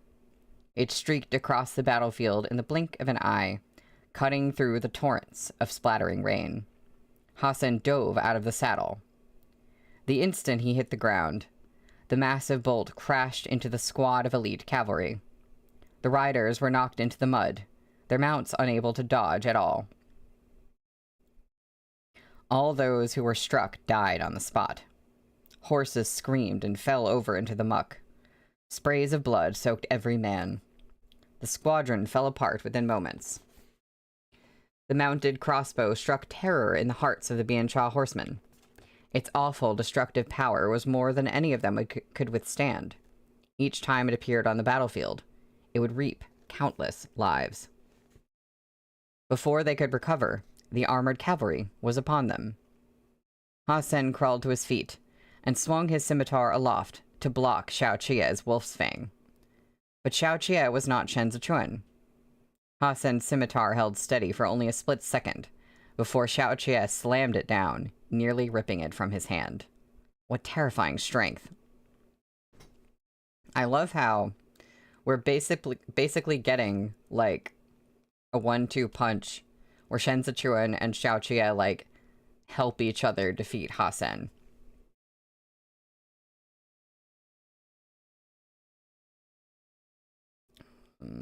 Wait, why do I keep losing my place? Hasan's entire body sank along with his weapon.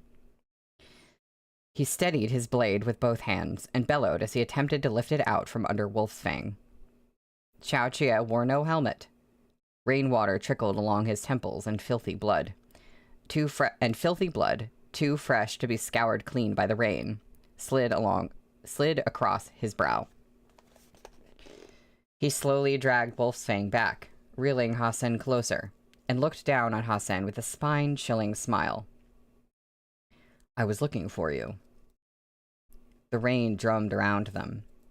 Dark clouds blotted out the sky and the horizon, threatening to collapse onto the battlefield. Thunder crashed so close overhead, it rattled their teeth. In the darkness, Hasen saw the fangs of the wolf. He slammed his scimitar sideways, freeing it from Wolf's Fang. The instant Hasen leapt back, Snowcrest's front hooves stomped into the footprints he had left behind, sending up a wave of filth. All around them, the Biansha horsemen and the Libe armored cavalry clashed. The armored cavalry was a blade newly forged from the fresh blood in Bianjun, and was now so sharp their attack looked like a roaring mouth with 1,000 teeth. Hasen ran back a few steps and swung up onto his horse once again. Oh yes, we can't escape the remnants of filth. He was scarcely seated before Wolf's Fang was swinging toward his face in another attack. His horse skittered backward, and Xiao Jie shadowed him at every step, like a man revitalized. Tantai Hu waded into the cadre of horsemen who were attempting to withdraw. Swinging his blade, he first hacked off the pony's legs, then led his men after the scorpions who were moving the siege engines. He bared his teeth in a fiendish smile. Motherfuckers, time to pay with your lives, baldies. Duanzhou had finally begun to turn the tide. The embroidered uniformed cavalry raced across the trench, herding the Biansha horsemen eastward. The armored cavalry near the banks of the Chasha River sped north to sever the horsemen's route of retreat. Alongside the garrison troops and embroidered uniformed cavalry, they executed a three-pronged attack that forced the Biansha horsemen into the open plain east of Duanzhou. The only route still left to them was northwest, but Hasen hesitated to order a retreat that way. It would bring them too close to 3rd Sand Camp. He worried this was a deliberate trap from Xiao Jie, and that Lu Guangbai was lying in wait to ambush them in the north. He was already besieged on all sides. He dared not risk another dead end. As Wolf's Fang cleaved toward his throat, Hasen nimbly bent back to dodge the blow. Parrying the blade, he commanded in the Biansha tongue, "Scorpions forward." The elite forces meeting the Libe armored cavalry's attack instantly fell back. Seizing their chance, the Scorpions took their place at the front and formed a line in the southeast. They spurred their ponies onward and swung their hammers high. Xiao Jie raised Wolf's Fang before him. The flat of the blade caught the drumming raindrops as he leveled his weapon in midair, like the final chain holding the armored cavalry at bay. Xiao Jie didn't move. Behind him, the armored cavalry fell still. "Charge," Hasen commanded. The hooves of the Scorpion's ponies kicked up a sea of mud as they galloped. Ignoring the mix of filth and rainwater that splattered their faces, they cried out in the Biansha tongue. Xiao Jie slashed his arm down. The garrison troops watching from the battlements could scarcely believe their eyes. The scraping sound of the armored cavalry returning their blades to their sheaths carried all the way up to the wall. They were sheathing their blades at a time like this? Standing at the very front, Xiao Jie drew his new long saber. It was as if the armored cavalry had flung off an iron mask. The scrape of metal against sheaths rang out as the same long sabers were revealed on the flanks of every horse. These long blades hadn't tasted blood back at the Bianjun Commandery. They had only ever flashed their edges at the Chasha sinkhole. Now, in the soaking rain, it was still only rainwater that dripped off their gleaming points. The Scorpion's iron hammer swung, and the ranks of the Libe armored cavalry parted, sweeping to either side to allow the scorpions to charge forward unimpeded. The scorpions were midway through the ranks when Hassan was overcome with foreboding. Yet it was too late to order a withdrawal. The armored cavalry on both sides had started to close back in. Xiao Jie, at the very front, brushed past the scorpions. Thunder crashed furiously overhead, and the roar of rain intensified. The scorpions' hammers hadn't so much as touched a Li Bei soldier's armor before Li Bei's sabers were slashing off their heads. The Li Bei armored cavalry in the southeast field was like an iron cage, swallowing up the scorpions and drawing them deeper into the trap. Then, using their long sabers, they exterminated their prisoners, just as Xiao Jie had. The armored cavalry flashed their blades as one. That strike of lightning was followed by a thunderous sound of 100 heads rolling. "Break out toward the east," Hassan commanded. He could afford to fight no longer. Whatever advantages the Biansha horsemen held at the start had now entirely vanished. All that awaited the scorpions once they charged into the armored cavalry's encirclement was slaughter. Hassan had risked a surprise attack on Duanzhou, but he had already lost too much here. He had to cut his losses and break through Li Bei's lines to cross the river as soon as possible. The scorpions in the rear abandoned the fight. They mounted their ponies and harried the infantry hauling the weapons as the army fled eastward. Hassan galloped forward in the rain. Icy water lashed his cheeks. His gaze was fixed straight ahead, carving a bloody path out as fast as his pony would carry him. The sound of hooves echoed beside him. Snowcrest was pacing him in hot pursuit. Hassan's scimitar chipped from parrying blow after blow. Xiao Jie galloped faster and faster. The two men raced each other, like cannonballs sailing through the curtain of rain. The barren land on the banks of the Chasha River was within sight as Hassan reached the edge of the encirclement. The Biansha horsemen who had begun to ford the river were engaged in an intense battle with Xiao Jie's imperial army, which he had sent to lie in ambush. The shallows here were already an expanse of red. Hassan galloped straight into the river. Snowcrest followed him in. The horse slammed against the neck of Hassan's steed, knocking his mount askew. Henry, did you say the last time Xiao Jie raced someone before this, it was his father, by the way? I must concur with the Y from Blue.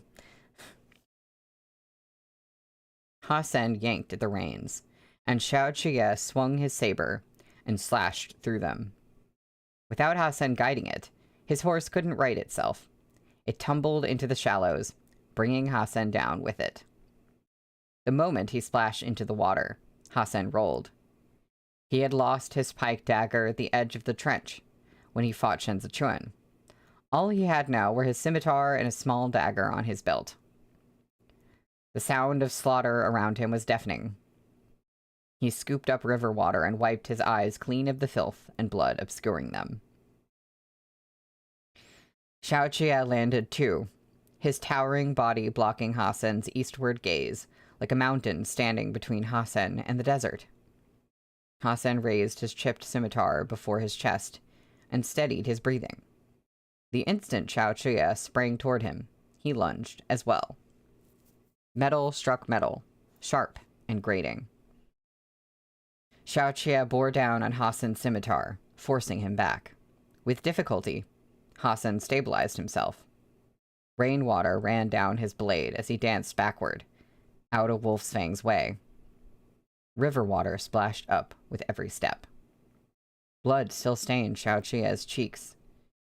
His aggressive fighting style was that of a man who held nothing back, revealing an insatiable desire for victory.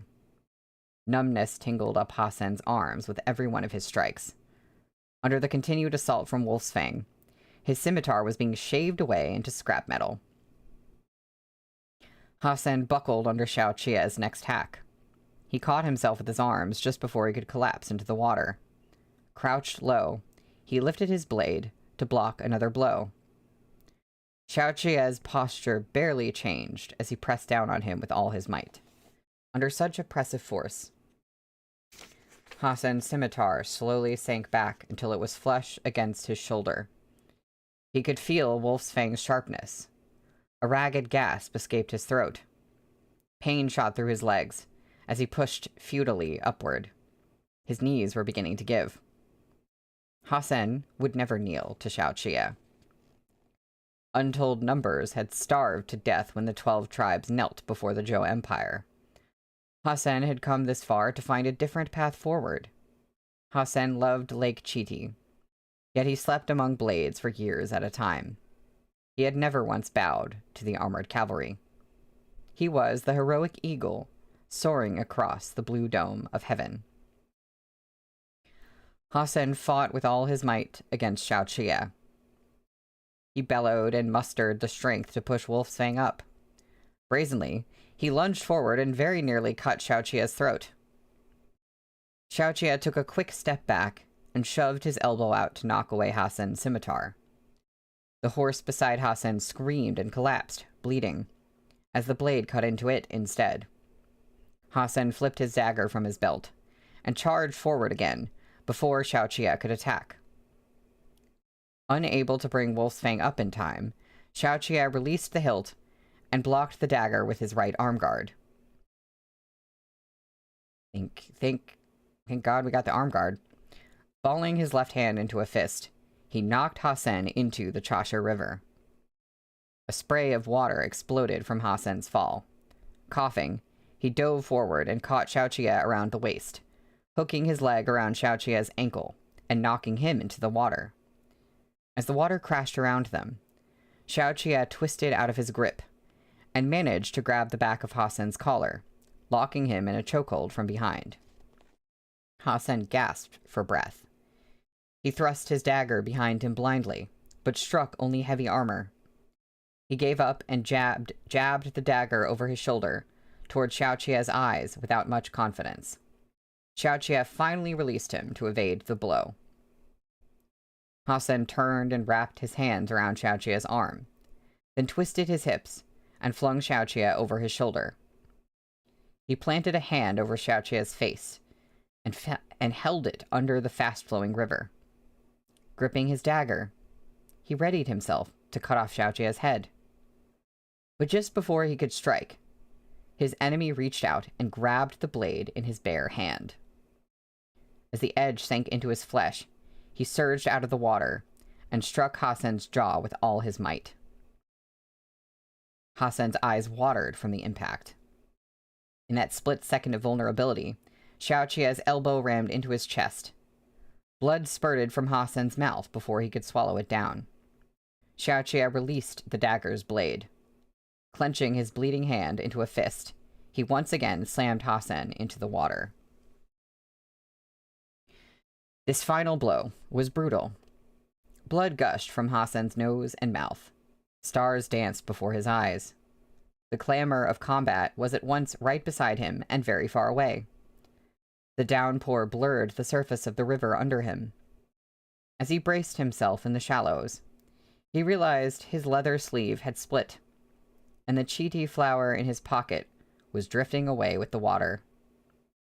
The blossom slipped through Hassan's grasping fingers and, in the blink of an eye, was reduced to a pulp by trampling hooves. Well, how's that for imagery? Xiaoqia raised Wolf's Fang again. His eyes were wet. Hassan had seen a wolf like this before. On that snowy night not long ago, Xiaoqia had hunted him for dozens of miles, with exactly this look in his eyes. Along the banks of the Chasha River, the Libe armored cavalry rode down the horsemen, leaving them nowhere to flee. The river ran scarlet, and floating corpses piled up in the shallows. The rain soaked everyone's faces until they were pale. The reinforcements Hassan had left in Gadal had never arrived. Hassan gasped for breath. He raised his head against the heavy rain. He couldn't see over Xiaoqia's shoulder, couldn't see the eastern bank of the Chasha River. Dejected, he murmured under his breath, "May the gods bless." Wolf's Fang slammed down through the silt of the shallows. The blood flowing along the blade turned to ribbons in the water. Hasen crumpled to his knees in the rapid currents before sinking down into the river. Xiaoqia's chest heaved as the rainstorm washed over his shoulders. The clamor of hooves behind him fell still. Between the boundless expanse of the sky and the dark earth, the armored cavalry had all turned to watch him. Xiaoqia faced the Chasha River and raised his arm, red hair tangled in his fingers. The long silence was broken only by the rush of the rapids at his feet. Tantai Hu waded 2 steps into the water, then tossed his blade down and cried, "We won!" Gasps and sobs burst from the armored cavalry's throats, and swelled into earth-shaking roars. "We are wolves!" The dark shadows that had hung over them for the past 6 months had cleared at last. The blood of countless men flowed into the Chasha River, running north to south. In this torrential storm, Li Bei had reclaimed its dignity. Xiaoqia clenched his fists, his eyes red at the rims, and said nothing. Well, there's art. Oh, okay. This is, while they're still fighting in the river. I was covering up the art in case it was happening after what I was reading, but I guess I didn't have to worry too much about that this time. Yeah. Xiaoqia sure does look strong. His eyes are very wolf-like indeed. What was the thing y'all are talking about with the bracelet? Blue, you said, "This is making me nervous." When Shenzichuan's handkerchief got bloody, Shenzichuan almost lost his life. When Xiaoqia's arm guard broke, he almost lost his life. Oh, now that with Hus. Oh, okay. Yeah, wait. Oh, nothing happened to the bracelet, but it keeps being mentioned. Blue. Okay. No, I see. I see what you're saying, Blue. Yeah. Henry, did you still want the spelling of Hassan's wife? Her name? I can't see if it's in the chat or not, but I'm just going to put it here. That is, if I remember correctly, I think that's it. So, that's the end of the chapter. And, oh, I was, okay. It's a bit late, but I am supposed to read chapter 252, so I'm gonna go on ahead and do that. And speaking of it, earlier, I was like, hey, what are lizards? We've heard of scorpions, but what are lizards? Well, on page 323, for chapter 252, it's called Lizard of the Frontier. Okay. I feel nervous for how mad Chia is going to be at Shenzichuan. Like, unless the feelings of, like, victory and everything sort of make him sidestep that for the moment, I'm just like, he's gonna be so pissed. The rain subsided, and Xiaoqia withdrew to Duanzhou.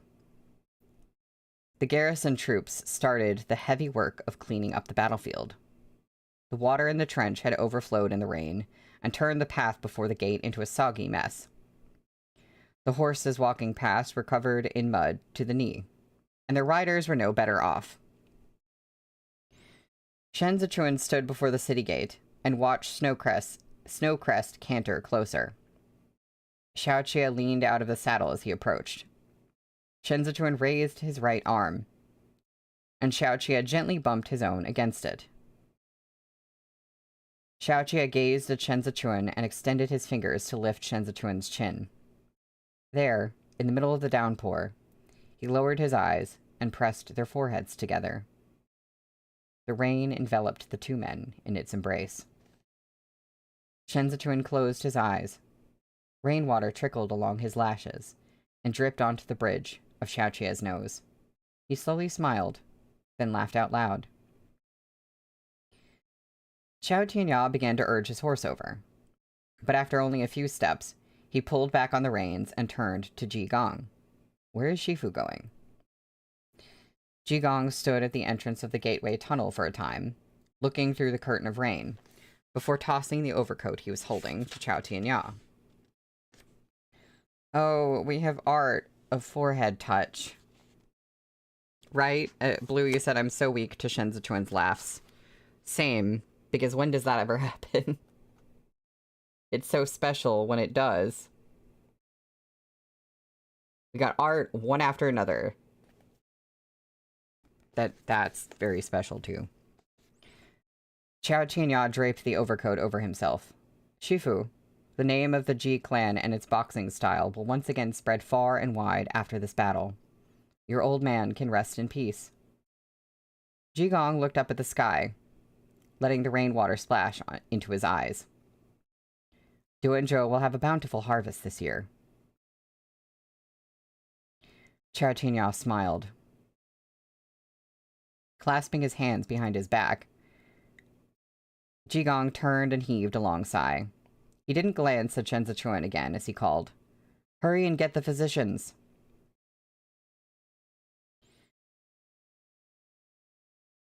Okay, I think for a second I looked, I just saw the word, like, physicians, and I was like, did someone just collapse? Did SZC just collapse in pain and exhaustion? But, like, there doesn't seem to be anybody in particular. It's just sort of like, hey, we need physicians after a battle.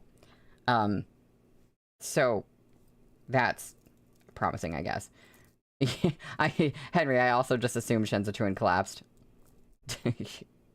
Don't worry, SZC is just pregnant. Yeah, battle, injured soldiers. Yeah, I was like, oh god, oh god. And then I was like, yeah, wait, that makes sense, actually.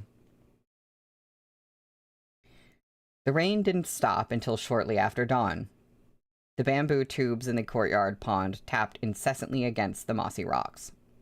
Wrapped in a short, lined jacket, Ding Tao stood guard with Li Xiong on the veranda and watched as the physicians streamed in and out. "I'm thirsty," Li Xiong said. Clutching his book, Ding Tao whispered, "Then go pour yourself some water. I have to stand guard here." Li Xiong looked reluctant. He lingered, his large figure blocking the walkway, and shook his head vigorously. He didn't want to go alone. Inside, Kong Ling lifted the hanging screen and led a physician out with a grave expression. Fei Sheng, having only just woken, was freshly arrived for duty. Seeing Kong Ling emerge, he immediately stepped forward to greet him and ordered his subordinate to conduct the physician to the side hall. He asked Kong Ling, "Mister, how is our master?" Kong Ling shook his head and turned back toward the main room with him, whispering, "Don't disturb his lordship when you go in. Arya is on tenterhooks. He's been awake by his bedside all night." So it is SZC? I mean, among all the other people. Oh yeah, right. I almost forgot that, SZC was stabbed, like, in the waist. God, of all the things. Fei Sheng didn't dare say a word more as he followed Kong Ling inside, where he saw the bamboo blinds had been lowered at the entrance to the inner chamber. Xiaoqia, shed of his armor, was reading the physician's prescription. The physician, who remained behind, stood primly across from the second master and bowed as he said gently, "I'm afraid it'll prove difficult for him to hold a blade again. Those 2 fingers." Fei Sheng was overcome with foreboding when he heard those words. His heart sank as he looked at Xiaoqia's grave expression, so forbidding that those waiting in attendance along the wall were as silent as cicadas in winter. The wound in his side, and his lower leg, and the right arm Hasen had almost torn off at the shoulder. Yeah, that's right. Yeah, I wouldn't be surprised if he couldn't hold a blade again ever after, like, all the stuff that he's done. He basically pulverized his bones 5 times in the last 3 volumes. Yep. Shen Zichuan had looked fine when he first returned the day before. It was only when he washed his face clean of the blood and grime that they realized how ghastly his complexion was. The 2 fingers on his right hand had already been numb and swollen from battle, and then he had fallen into the trench during his fight with Hasen, where he had further aggravated his injuries, grappling in the filthy water. By the end, he had relied on his left hand to collect avalanche from the battlefield. His right hand was utterly paralyzed. He hadn't returned to the city on horseback. Instead, he'd put on a carefree act, even though the dagger wound in his side had torn open when he forced himself up after Hasen stabbed him. Getting on Frostfall's back had been beyond him. It had taken all his willpower to push through the pain and pretend everything was well, while letting Huo Lingyun lead his horse. Even worse, the instant Shen Zichuan's tightly wound nerves had relaxed, the after-effects of exposure to the frigid rain had crashed down on him. He thought he'd fallen asleep, but in fact, he was halfway comatose. A fever had come raging over him in the night, which even now had yet to subside. Everything he ate, he vomited back up. His stomach had been stuffed with hard, steamed buns, and after puking them all out, he vomited bile. The lowered bed curtains admitted no light. Xiaoqia waited for the last physician to leave, before lifting them and peering at Shen Zichuan through the gap. His loose hair fanned out over the bedding. Unable to curl up, he lay gingerly on his uninjured side, revealing a sliver of his side profile. The upturned corner of his eyes possessed none of its usual seductive allure. He looked as if he were merely sleeping. Xiaoqia touched the corner of his eye, but he didn't stir. Shen Zichuan only dared be so unguarded when Xiaoqia was by his side. He looked very small like this, completely enveloped by Xiaoqia's larger figure. Xiaoqia could hardly draw breath. Everything in his chest hurt. He leaned over and kissed Lanzhou's temple. Even the movement of his fingertips was ever so light, as if caressing a baby fox cub yet to shed its winter down. The physicians in the courtyard came and went. They fed the prefectural governor another bowl of medicine, which he threw up again by mid-morning. Seeing that the medicine was having no effect, Jigong brought yet more physicians over to give their opinions. The side hall was crammed full of people. The joy of having survived a calamity still animated the city, but already the governor's manor was shrouded in gloom. Midway through the afternoon, reports from the front lines arrived. They were stacked together with military reports from Bianjun, all of them needing Xiaoqia's urgent attention. But Xiaoqia didn't dare leave Shen Zichuan's side. He had everything sent to the side hall, where he stood and drank a cup of water while he read the military reports and listened to the physicians explain their treatment plans. Ding Tao didn't dare stir up any trouble now. Leading Li Xiong by the sleeve, he said, "There's a water jar over there. I'll pour you a cup." Li Xiong didn't move. He rubbed his nose and nodded unhappily. Confused, Ding Tao asked, "Why aren't you moving?" Li Xiong didn't make a sound. He turned as someone entered through the moon gate. Fei Xiong was leading a newly arrived physician inside. They passed through the walkway in the blink of an eye and, with a lift of the hanging screen, disappeared into the room. Kongling and the other gentlemen were also inside, keeping watch in the outer chamber. This newest physician had pleasant features and spoke with a distinct Fanzhou accent. To think his lordship was caught in the rain with his health like this. The way he's vomiting, he certainly won't be able to keep any medicine down. He shook his sleeves back to his elbows, gesturing for his apprentice to open his medical chest, and took out a bundle of acupuncture needles and showed them to Gao Zhongxiong. "I'll try these." Kongling rose to his feet. "There's no hurry. Let's wait for Arya before making a decision." The physician spread his hands. "Saving a life is like putting out a fire. It cannot be delayed. How about this? You gentlemen send someone to hurry the second master along. I'll get everything ready." Gao Zhongxiong eagerly voiced his agreement and made his way out. But when he reached the door, he found Li Xiong blocking the way. Oh god, what is this? I said not Anthony, not Anthony. Oh no, I was just thinking, I wasn't thinking of Anthony, but I was just thinking, like, is this doctor like a secret agent? Like, I don't even, like, Li Xiong recognizes him or something? The physician turned his back to them and lifted the drape to walk into the inner chamber, instructing his apprentice, "Bring the chest in." Fei Sheng sensed something off the instant the apprentice grabbed the needles. He grasped the hilt of his blade. "Hold it." But the apprentice had already flicked his wrist, and from inside the bundle there was a flash of cold metal. Fei Sheng could dodge those needles, but the advisors couldn't. His blade sprang from its sheath. With a series of clinks, the concealed weapon struck the sword as he shouldered Kongling aside. The table and chairs in the outer room overturned with a crash. Kongling fell backward onto the rug. He flung out a hand and shouted, "Men, come quick!" The physician dove into the inner room. The blind swished down behind them, blocking everyone's line of sight. Fei Sheng's neck prickled with cold sweat. Before he could take more than a step, the apprentice swung a chair and blocked him. "Shit. Protect his lordship," Fei Sheng cried. It was too late for the guards on the walkway to break through the windows. Gao Zhongxiang was knocked to the ground as Li Xiong charged past, bellowing as he lunged at the physician and pinned him to the ground. The two crashed into the footrest at the side of the bed, sending the lowered curtains fluttering. The steel needles between the physician's fingers plunged toward Li Xiong's eyes. Li Xiong grabbed hold of the physician's hand and smashed his head into his adversary's, then slammed the man's hand onto the ground. Okay, thank goodness.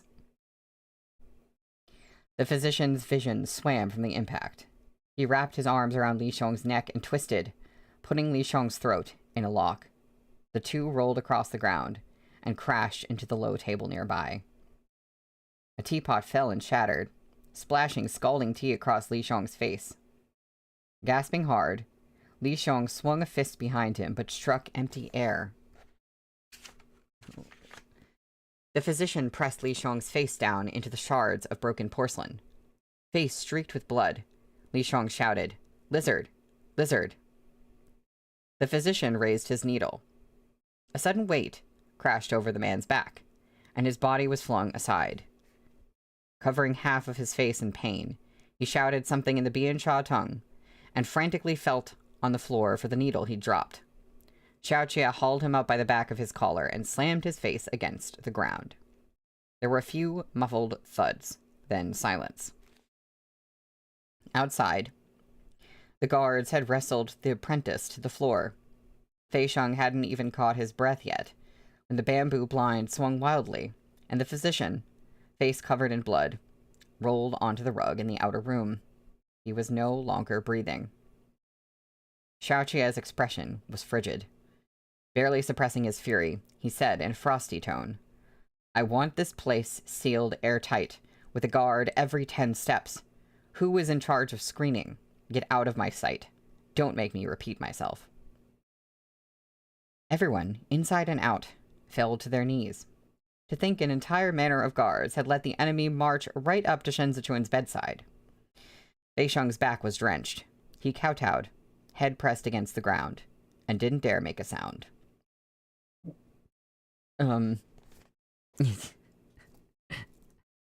Thank you, Henry. You said voice acting moment. That was fierce. I had to do something with that. All my nervousness from like the constant scrapes that Shen Zichuan is like getting himself into was just came out in like Xiaoqia's pissed off voice. That's the end of the chapter, so that's the end of what we're reading today. Which I'm glad that resolved at the end of the chapter, because I was reading and I was like, oh no, we're going to end on a cliffhanger, we're going to end on a cliffhanger. And we didn't really, so that's good. Yeah. Yeah. Whew. Oh my gosh. Wait, so... Oh no, you got Bunny distracted you and you missed the voice acting. Oh, Blue, you gotta just go back like a minute. But I'm just gonna say thank you all for being here for the stream. And this was once again another wild one. And of course we have Victory, but then Shenzachuan is really sick this time, so we're really waiting for that genius doctor that we hope still exists to show up soon, please. And yeah, so I will see y'all again next week on Monday. And next week we finish this book, which is crazy to me. We finish this book next week, and then we read The Beauty's Blade, and then we get volume 8 of the series, and we finish the series. We are so close. It's ridiculous. So when we come back on Monday, we will be on chapter 253, which is called Frigid Illness. Great. Awesome. Yes, dear lesbians, soon. Exactly. All right. Bye, y'all.